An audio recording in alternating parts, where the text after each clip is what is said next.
Hello मेरे प्यारे दोस्तों, आज हम बात करने वाले हैं वैद्युत ध्रुव की निरक्षी अथवा अनुप्रस्थ स्थिति में वैद्युत क्षेत्र की तीव्रता।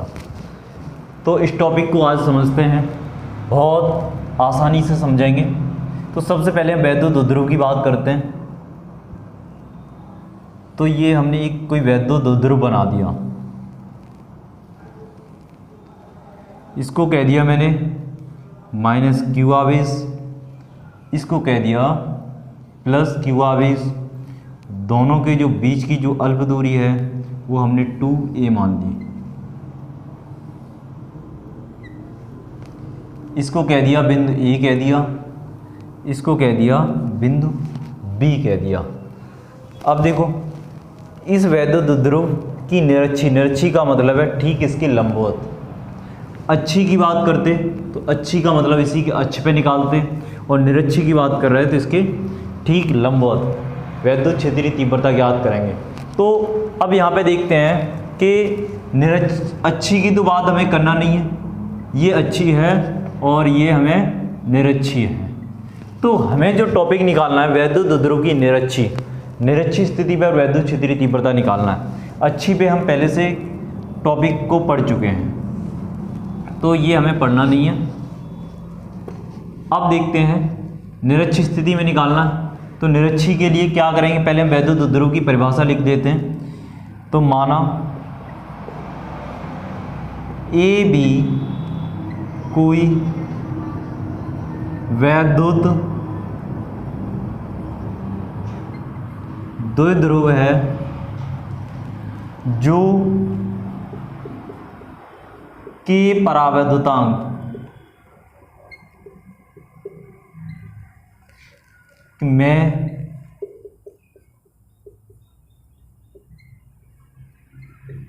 स्थित है।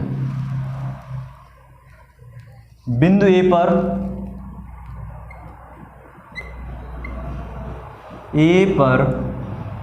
प्लस क्यू आवेश तथा बिंदु बी पर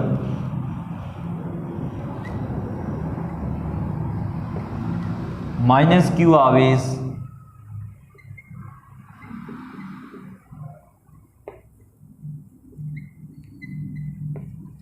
स्थित है, और दोनों आवेशों की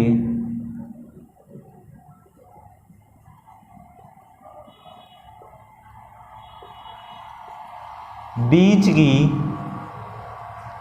अल्प दूरी 2a है। हमने यहाँ वैद्युत ध्रुव की बात कर ली। माना ए बी कोई वैद्युत ध्रुव है जो के परावैद्युतांक में स्थित है। बिंदु ए पर प्लस क्यू आवेश तथा बिंदु बी पर माइनस क्यू आवेश स्थित है, और दोनों आवेशों के बीच की अल्प दूरी 2a है। यानी कि ए बी कोई परावैद्युतांक, ए बी कोई वैद्युत ध्रुव था और जो के परावैद्युतांक में स्थित है। बिंदु ए पर प्लस क्यू आवेश, बिंदु बी पर माइनस क्यू आवेश, और दोनों आवेशों के जो बीच की अल्प दूरी है वो 2a है। अब लिखेंगे, इसको हमने मान लिया केंद्र O, मान लिया केंद्र O। अब क्या लिखेंगे, वैद्युत ध्रुव के केंद्र O से स्मॉल r दूरी पर निरक्षी स्थिति में, ये निरक्षी की बात कर रहे हैं, निरक्षी स्थिति में कोई बिंदु P है जिस पर वैद्युत क्षेत्रीय तीव्रता ज्ञात करनी है। यानी कि इस बिंदु P पर वैद्युत क्षेत्रीय तीव्रता ज्ञात करनी है। ये कैसी है, निरक्षीय स्थिति। अब देखो, यही बात को हम लिख देते हैं। माना वैद्युत ध्रुव के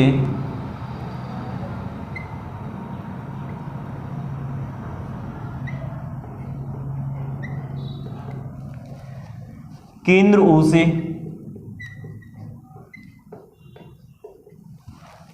स्मॉल r दूरी पर कोई बिंदु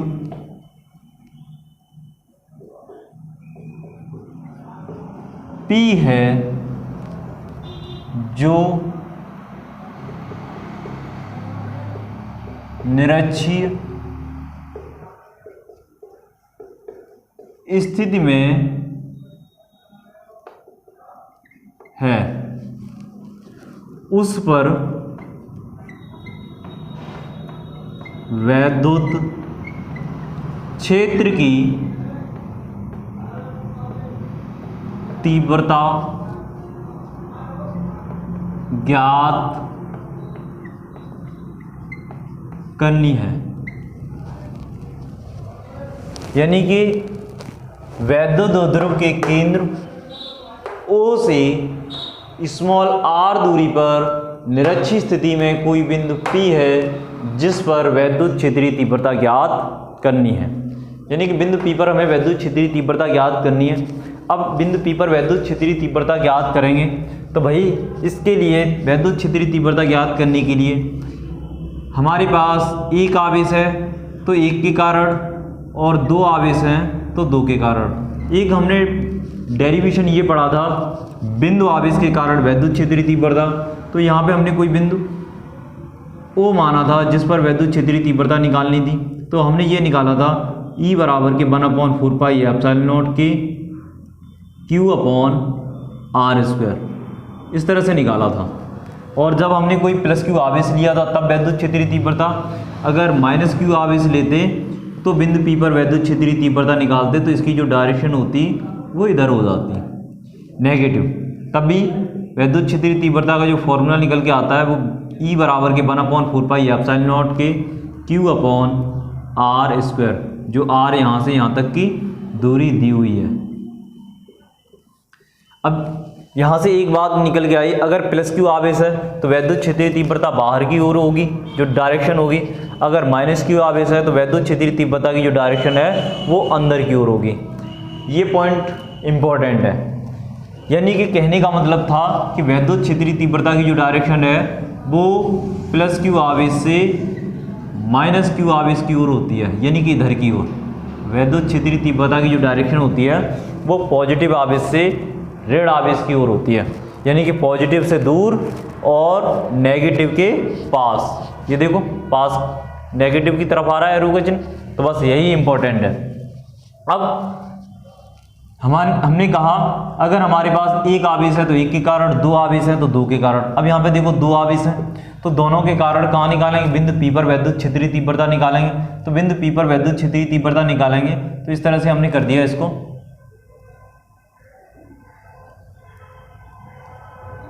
और इसको मैंने इस तरह से मिला दिया बिंदु P पर।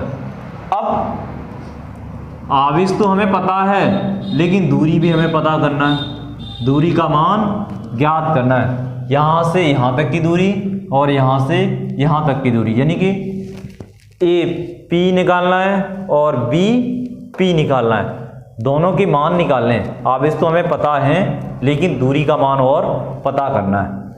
अब देखते हैं यहाँ पे, तो पहले तो डायरेक्शन देख लेते हैं। तो डायरेक्शन देखेंगे तो डायरेक्शन ये इस तरह से चला जाएगा, इसको हम साफ कर देते हैं।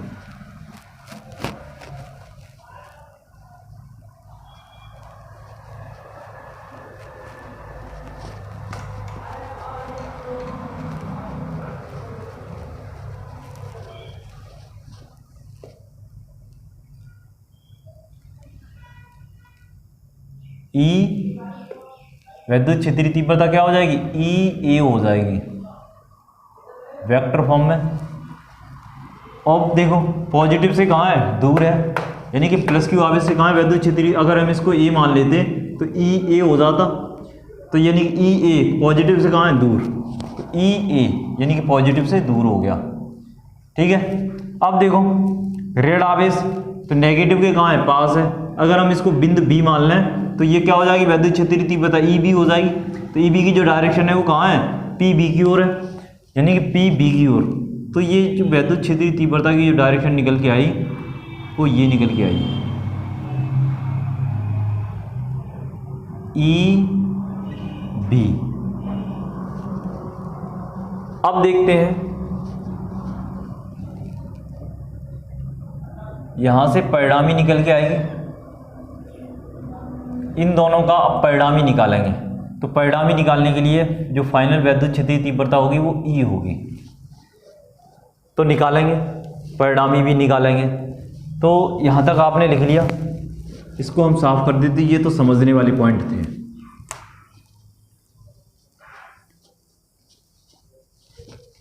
अब देखो, इसको भी हम साफ कर दे रहे हैं।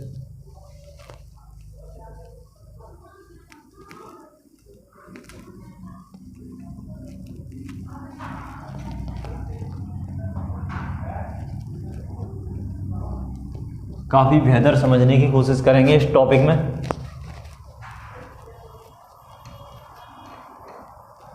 बहुत आसान है। अब यहां देखते हैं, देखो केंद्र O था, इन दोनों के बीच की दूरी 2a है, तो ये a हो जाएगी और इसका भी मान a होगा, बराबर बराबर भागों में बंट जाएगा। जब बराबर भागों में बंट जाएगा, अब देखो त्रिभुज POB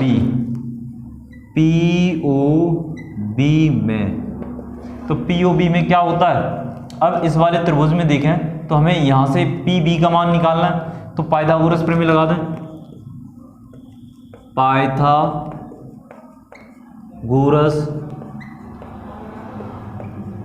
प्रमेय से, तो पाइथागोरस प्रमेय क्या कहती है, PB का वर्ग बराबर के PO का वर्ग प्लस BO का वर्ग। यहां तक हो गया। PB का वर्ग, PO का मान दिया है स्मॉल r का वर्ग और BO का मान है a का वर्ग। तो ये निकल के आया PB का मान, ये निकल के आया अंडर रूट में r square plus a square. अब देखो PB का जो मान निकल के आया वो क्या निकल के आया, अंडर रूट में r square plus a square. ये मान निकल के आया है, वो भी कहाँ से, यहाँ से और यहाँ तक, यानी कि PB का जो मान निकल के आया, जो दूरी है वो अंडर रूट में r square plus a square. अब देखो जितना मान ये है PB का मान, उतना ही मान PA का है। अब यहाँ पे देखते हैं, इसी प्रकार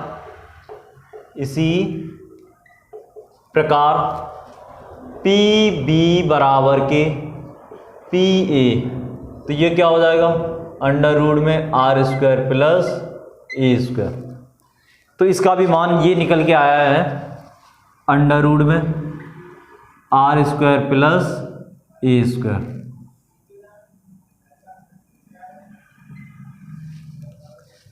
अब ये मान निकल के आया, दूरी भी हमें पता चल गई यहां से यहां तक, ठीक है। अब देखो हमने आपसे कहा कि अगर हमारे पास एक आवेश है तो एक के कारण वैद्युत क्षेत्रीय तीव्रता निकालते हैं, दो आवेश हैं तो दो के कारण। तो अब देखो यहाँ पे दो आवेश दिए हैं, एक प्लस क्यू दिया है और एक माइनस क्यू दिया है। दोनों के कारण कहाँ निकालेंगे, बिंदु P पर वैद्युत क्षेत्रीय तीव्रता निकालेंगे। तो यहाँ पे देखते हैं, बिंदु A पर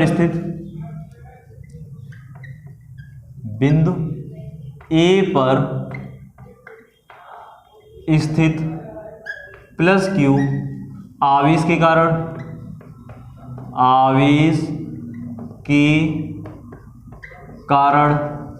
बिंदु P पर वैद्युत क्षेत्र की तीव्रता, तो तीव्रता क्या हो जाएगी, EA।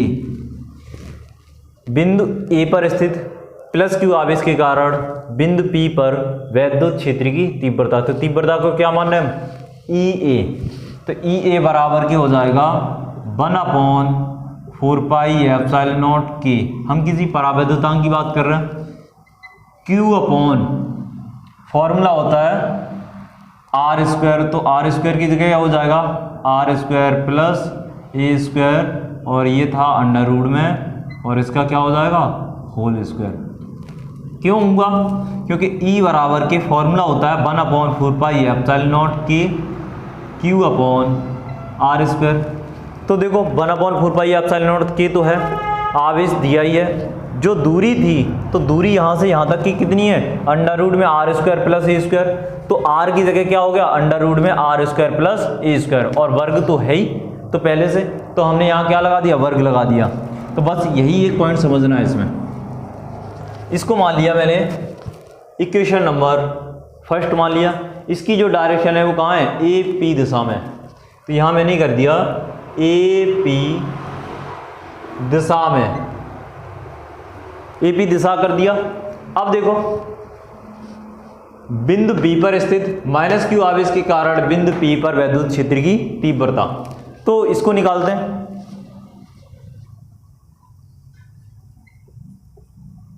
बिंदु बी पर स्थित माइनस क्यू आवेश के कारण बिंदु पी पर वैद्युत क्षेत्र की तीव्रता,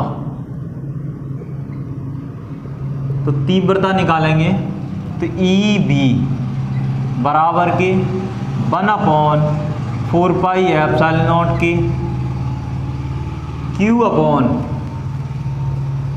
अपॉन दूरी क्या है ये दी हुई है अंडर रूट में R square plus A square, under root में और इसका क्या है वर्ग, इक्वेशन नंबर सेकंड। इसकी जो डायरेक्शन है वो कहाँ है पी बी दिशा में, देखो तो इसकी जो डायरेक्शन हो जाएगी वो हो जाएगी पी बी दिशा में। यहां पे हमने बिंदु ए पर स्थित प्लस क्यू आवेश के कारण बिंदु पी पर वैद्युत क्षेत्रीय तीव्रता निकाल ली, और यहां हमने निकालिया बिंदु बी पर स्थित माइनस क्यू आवेश के कारण बिंदु पी पर वैद्युत क्षेत्र की तीव्रता। अब हमने दोनों ही तीव्रता निकाल ली, अब बिंदु पी पर परिणामी वैद्युत क्षेत्रीय तीव्रता निकालेंगे। अब यहां से देखा परिणामी वैद्युत क्षेत्रीय तीव्रता, तो इनमें कोई ना कोई एंगल बना, तो ये कोई एंगल बना था थीटा, ये थीटा बना। अब वैद्युत क्षेत्रीय तीव्रता के क्या निकाल सकते हैं हम कंपोनेंटों को तोड़ सकते हैं, क्योंकि ये एक वेक्टर राशि है, वेक्टर राशि के हमेशा कंपोनेंटों को तोड़ा जा सकता है, लेकिन स्केलर क्वांटिटी की कोई भी वेक्टर कंपोनेंटों को नहीं तोड़ सकते। अब यहां से देखो हमने वैद्युत क्षेत्रीय तीव्रता निकाल ली। अब देखो इसको हमने साफ कर दिया,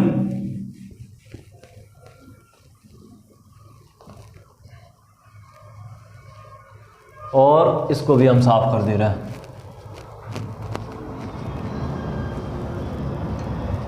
तो कोई टॉपिक ज़्यादा बड़ा तो नहीं होता, खैर बस समझ में आ जाए तो बहुत आसान है। यहाँ से देखते हैं, तो इस चित्र को हम इस तरह से बना देते हैं समझने के लिए।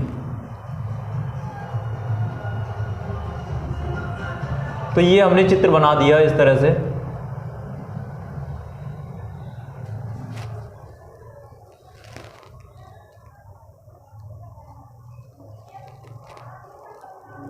और इसको कह दिया मैंने बिंदु P कहा, और ये परिणामी वैद्युत क्षेत्रीय तीव्रता E है, इसको कह दिया EA कह दिया, इसको कह दिया मैंने EB कह दिया, और ये काय में वेक्टर में है, वेक्टर लगा दिया।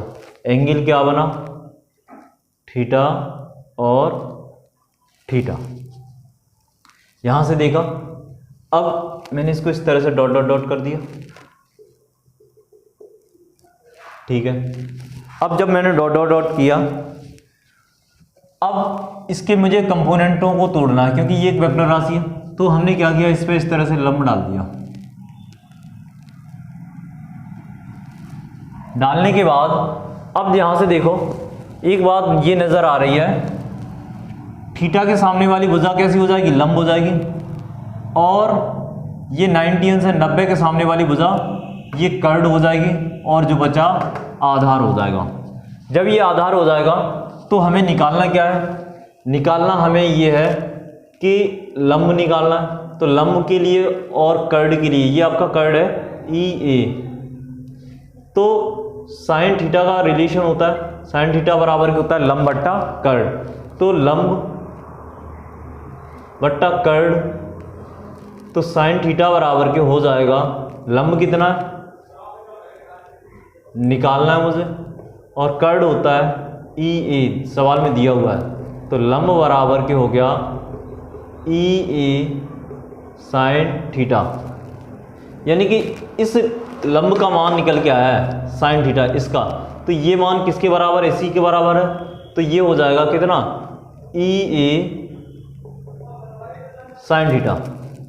जब इसका मान ई ए साइन थीटा आया, अब यहां से देखो, तब ये तो ई ए साइन थीटा हो गया।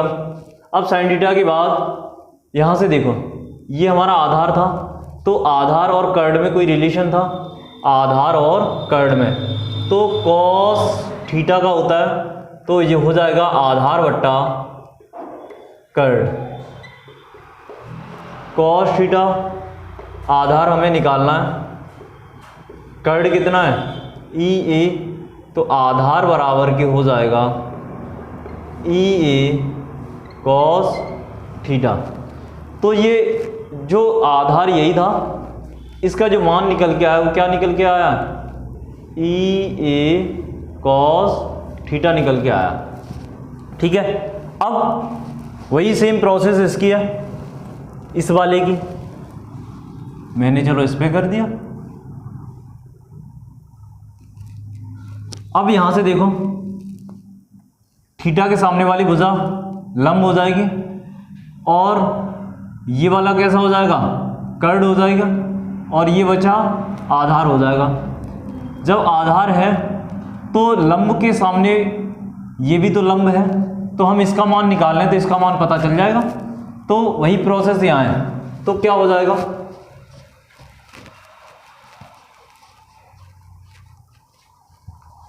देखो हम पहले ये लंब निकालना है, तो साइन थीटा ये लंब है, ये वाला लंब है, और ये हमारा आधार है, और ये हमारा कर्ड है। तो लंब निकालना है, तो लंब बट्टा कर्ड होता है, तो साइन थीटा, तो लंब कर्ड का मान कितना है यहाँ पे दिया है, ये कर्ड का ही मान तो ई बी, तो कर्ड का मान कितना है ई बी, तो लंब बराबर के हो गया ई बी साइन थीटा। ठीक है, अब यहाँ से लंब का मान क्या निकल के आया, ई बी साइन थीटा। तो यहाँ पे इस लंब का मान निकल के आया, इसका मान जो निकल के आया वो ई बी साइन थीटा, तो वही मान इसका होगा, तो ये हो गया ई बी साइन थीटा। ठीक है, अब आधार निकालना है, आधार हमें यही वाला तो निकालना है, किसका, ई बी का निकालना है। तो ई बी निकालने के लिए आधार क्या हो जाएगा, आधार हो जाएगा कॉस थीटा बराबर के आधार बट्टा कर्ड। तो कॉस थीटा बराबर के आधार हमें निकालना है, कर्ड का मान कितना है ई बी है, तो आधार बराबर के ई बी कॉस थीटा। तो यहाँ से हमने आधार का भी मान निकाल लिया, तो आधार का मान क्या निकल के आया है ई बी कॉस थीटा, तो ये हो गया ई बी कॉस थीटा। अब ई ए साइन थीटा निकल आया, ई बी साइन थीटा निकल आया, ई ए कॉस थीटा निकल आया, और ई बी कॉस थीटा निकल आया। तो सारे के सारे मान यहाँ पे लगा दें, तो हमने यहाँ पे लगा दिए, इस तरह से कर दिया। तो ये किसका है भाई, ई ए साइन थीटा, और ये हो जाएगा ई बी साइन थीटा, और ये हो जाएगा ई ए कॉस थीटा, और हो जाएगा ई बी कॉस थीटा। ई ए का निकल के आया, ई ए के दो कंपोनेंट निकल के आए, लंबवत कंपोनेंट ये है ई ए साइन थीटा और क्षैतिज कंपोनेंट ये है ई A cos theta. E B का जो कंपोनेंट निकल के आया, इसका जो लंबवत कंपोनेंट है वो ई बी साइन थीटा है और क्षैतिज कंपोनेंट है ई बी कॉस थीटा है। यहाँ पे देखें, अब ये बात समझ आ गई। अब एक ट्रिक के माध्यम से देखते हैं कि क्या था, तो ट्रिक भी देख लेते हैं। तो अगर हम इसको इस तरह से लें,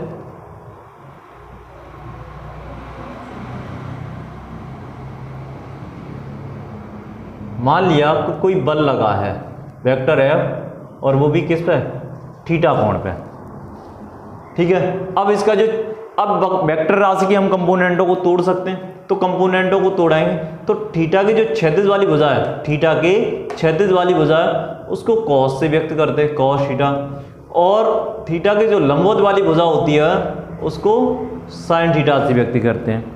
अब व्यक्त तो कर दिया, लेकिन क्या हो जाएगा, एफ कॉस थीटा और एफ साइन थीटा। तो ये कंपोनेंट तोड़े जा सकते हैं।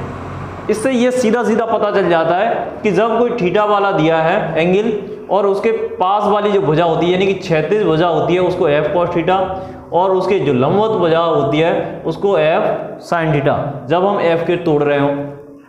अगर यही चीज़ वैद्युत क्षेत्रीय तीव्रता के तोड़ते इसी तरह से, तो जैसे वैद्युत क्षेत्रीय तीव्रता ई ए के तोड़ रहे हैं थीटा कोण पे, तो ये पास वाली भुजा यानी कि क्षैतिज भुजा हो जाएगी ई ए कॉस थीटा और इसको कह देंगे हम ई ए sine theta.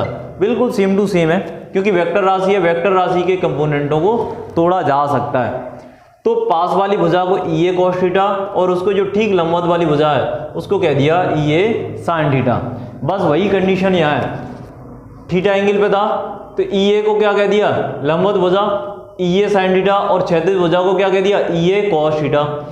E B cos theta, ये ई बी कॉस थीटा दिया है, इसका जो कोऑर्डिनेट निकाला तो ये हो गया ई बी कॉस थीटा और इसके ठीक लंबवत हो गया ई बी साइन थीटा।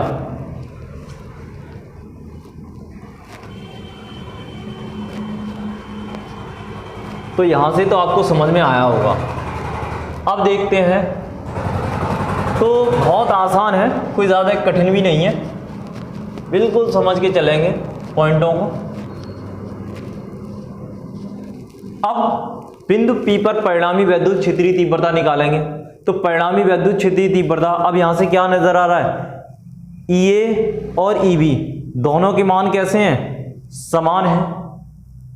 और जब समान है तो EA साइन थीटा और EB साइन थीटा इन दोनों के मान भी समान होंगे। जब EA साइन थीटा और EB साइन थीटा के मान परस्पर समान है और विपरीत दिशा में है, इसीलिए दोनों कैसे हो जाएंगे, निरस्त हो जाएंगे। और EA cos थीटा और EB cos थीटा समान दिशा में होने के कारण जुड़ जाएंगे।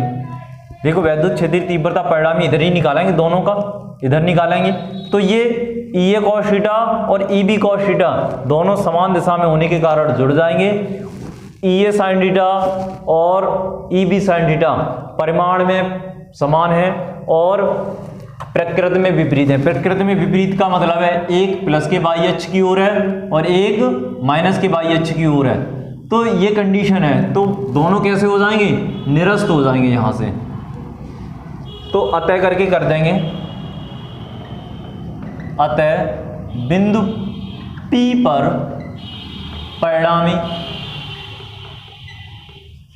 वैद्युत क्षेत्रीय तीव्रता, वैद्युत क्षेत्र की तीव्रता, तो तीव्रता तो क्या करेंगे, E बराबर के EA cos theta plus EB cos theta. अब देखो E बराबर के EA plus EB cos theta को क्या ले लिया हमने, कॉमन ले लिया। जब cos थीटा का कॉमन ले लिया, अब देखो EA और EB दोनों के मान रखते हैं, तो यहां पे रख दें। तो using equation first and equation second, समीकरण 1 और 2 का प्रयोग करने पर तो एक ये रखा, दो ये रखे, दोनों के मान सेम है तो यहीं पे रख देते हैं। तो ई बराबर के हो जाएगा 1/4πε0 क्यू अपॉन अंडर रूट में r² प्लस a² और इसका क्या है वर्ग plus 1/4πε0 Q upon under root में r² प्लस a² और इसका क्या है वर्ग। इसको हमने ब्रैकेट में लगा दिया और क्या बचा cos थीटा, लास्ट में जाके cos थीटा जाके लिखा है। अब देखो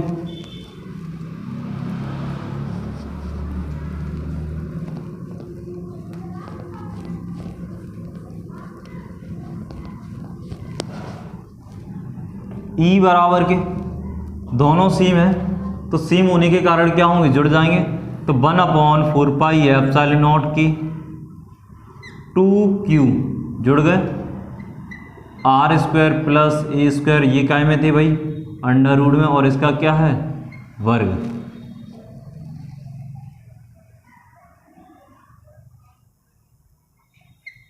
और इंटू cos थीटा।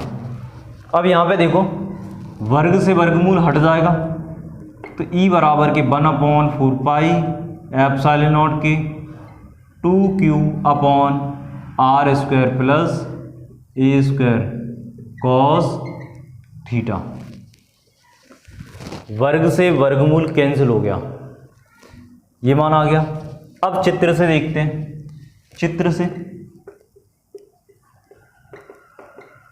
चित्र से देखें cos थीटा का मान निकालना है। तो cos थीटा बराबर क्या होता है आधार बट्टा कर्ण। तो आधार देखो, आधार इसका यही वाला तो है BO, कर्ण कौन सा है ये गया, यही तो है, यानी कि PB कह दें या BP कह दें। तो दूरी क्या है अंडर रूट में r² प्लस a²। तो क्या हो जाएगा BO बट्टे BP cos थीटा बराबर के BO का मान कितना A और BP का मान कितना है अंडर रूट में r² plus a²। cos theta का मान कहाँ रख देंगे यहाँ पे रख देंगे। तो इसको हमने मान लिया इक्वेशन नंबर 3 मान लिया। जब इक्वेशन नंबर 3 मान लिया तो यहाँ पे मान रख देंगे तो क्या हो जाएगा भाई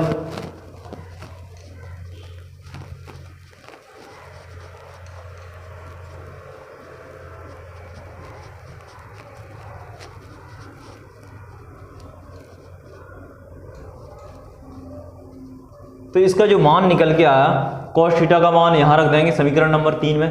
तो देन इक्वेशन 3 तो 3 में रखेंगे तो E बराबर के हो जाएगा 1/4πε0 2q upon r² plus a² into और ये हो जाएगा A अपॉन अंडर रूट में r² प्लस a²। अब यहाँ से देखते हैं क्या निकल के आया। देखो ये मान और ये मान बिल्कुल सेम है, या हम ये कह दें अगर हम x गुणा अंडर रूट x करें तो इसको लिख सकते हैं x गुणा x की पावर 1/2। तो इसकी पावर हमने 1 मान ली तो गुणा में घातें जुड़ जाती हैं तो x की पावर कितना हो जाएगा 1 प्लस 1/2। तो इसको क्या लिख सकते हैं x की पावर 3/2। इस तरह से इसको सॉल्व भी कर सकते हैं। तो सीधा सीधा यहाँ पे हम लिख दे रहे हैं E बराबर के 1/4πε0 और ये हो जाएगा Q इंटू 2a और इसको लिख दिया मैंने r² प्लस a² की पावर 3/2। इस तरह से हमने लिख दिया इसको। अब यहाँ से देखें we know that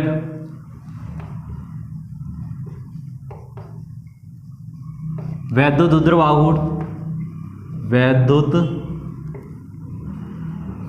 द्विध्रुव आघूर्ण। तो वैद्युत द्विध्रुव आघूर्ण P बराबर के फॉर्मूला होता है Q इंटू 2A। देखो वैद्युत द्विध्रुव आघूर्ण P बराबर Q इंटू 2A है, तो यहाँ पे मान रख देंगे तो क्या हो जाएगा भाई, इसका जो मान हो जाएगा E बराबर के 1/4 पाई एप्सिलॉन नॉट के P upon R square plus A square की पावर 3/2। अब देखो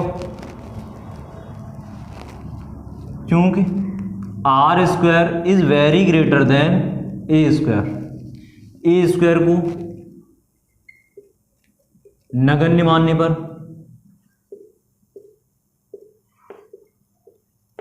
A स्क्वायर को नगण्य मानने पर तो A स्क्वायर को क्या किया, निगलेक्ट कर दिया। अब जब निगलेक्ट किया तो क्या हो जाएगा,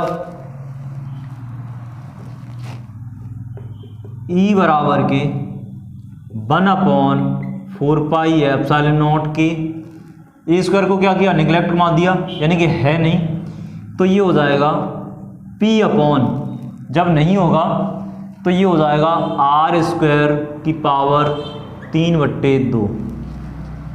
अब यहाँ पे समझ लेते हैं कि A स्क्वायर को नेगलेक्ट क्यों माना। अब यहाँ से देखें, एक मिनट समझ लेते हैं।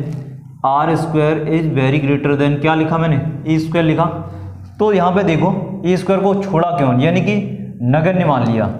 नगण्य का मतलब वैल्यू इसकी 0 है, यानी कि कुछ नहीं है, इसके R स्क्वायर के सामने A स्क्वायर का मान बहुत कम है, इसीलिए हमने क्या किया, A स्क्वायर को छोड़ दिया। अब यहाँ से समझ लेते हैं, अगर R का मान 5 है और A का मान 0.5 है, किसी के पास 5 रुपए हैं, किसी के पास 50 पैसे हैं, 50 पैसे हैं, और ये हमने 5 रुपए मान लिए। अब हमने क्या किया, इसका वर्ग कर दिया, तो वर्ग करेंगे तो 5 का वर्ग हो जाएगा, कितना हो गया, 25 हो गया।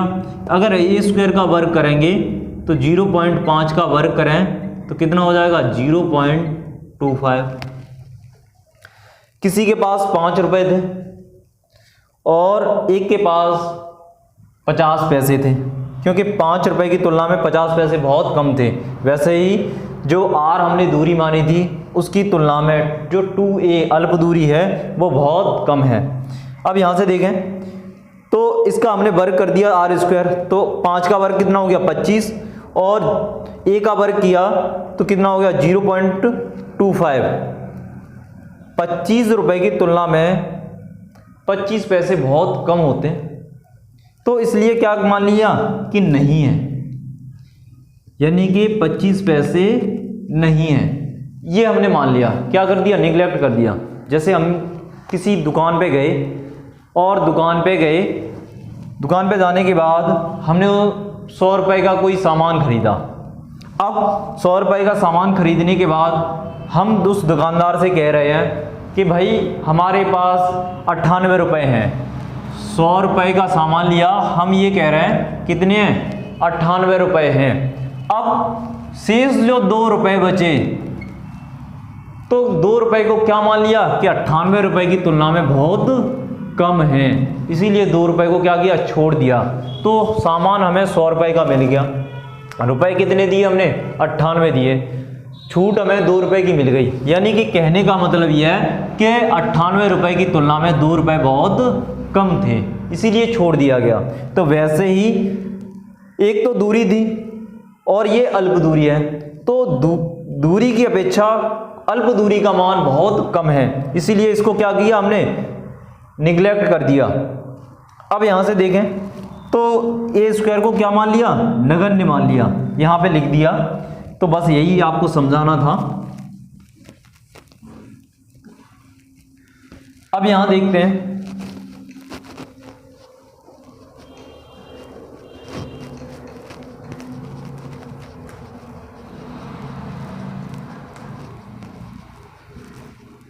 देखो वर्ग से वर्गमूल हट जाएगा या गुणा हो जाएगा, तो E बराबर के ये हो जाएगा 1/4 4 पाई एप्सिलॉन नॉट के और P अपॉन आर क्यू। ये जो वैल्यू निकल के आई है इसका वैद्युत ध्रुव के कारण निरक्षीय स्थिति में वैद्युत क्षेत्रीय तीव्रता का सूत्र है, वो भी जब कोई परावैद्युतांक दिया हो तब। वाह्य निर्वात की बात करें, वाह्य या निर्वात के लिए K का मान क्या होता है 1 होता है। देन तो E बराबर के हो गया 1 अपॉन 4 पाई एप्सिलॉन नॉट के, सॉरी K का मान क्या हो जाएगा 1 हो जाएगा, तो P अपॉन आर क्यू। ये सूत्र निकल के आया। अब इसकी जो डायरेक्शन कहाँ है, प्लस क्यू आवेश से माइनस क्यू आवेश की ओर, यही तो जा रही डायरेक्शन। या हम ये कहते हैं बिंदु ए से बिंदु बी की ओर, या प्लस क्यू आवेश से माइनस क्यू आवेश की ओर, तो कुछ भी लिख दें आप, तो डायरेक्शन हो जाएगी धन आवेश से ऋण आवेश की ओर।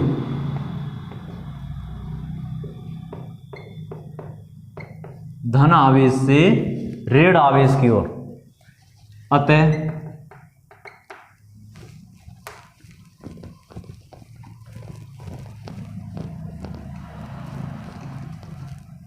यह वैद्युत ध्रुव के कारण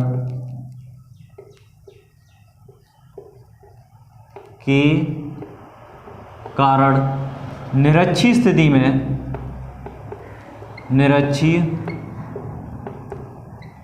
में वैद्युत क्षेत्र की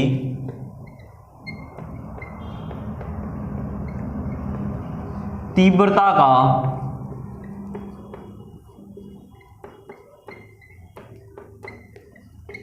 सूत्र है। तो यहां पे हमने बड़े आसान तरीके से वैद्युत ध्रुव के कारण निरक्षीय स्थिति में वैद्युत क्षेत्रीय तीव्रता का सूत्र हमने पढ़ लिया। क्या निकल गया है, E बराबर के 1 अपॉन 4 pi epsilon not P upon R Q. ये जो डेरिवेशन है पेपर में मोस्ट इम्पॉर्टेंट है, हर साल पूछा जाता है। अगर आपको टॉपिक अच्छा लगा हो तो लाइक करें और शेयर करें।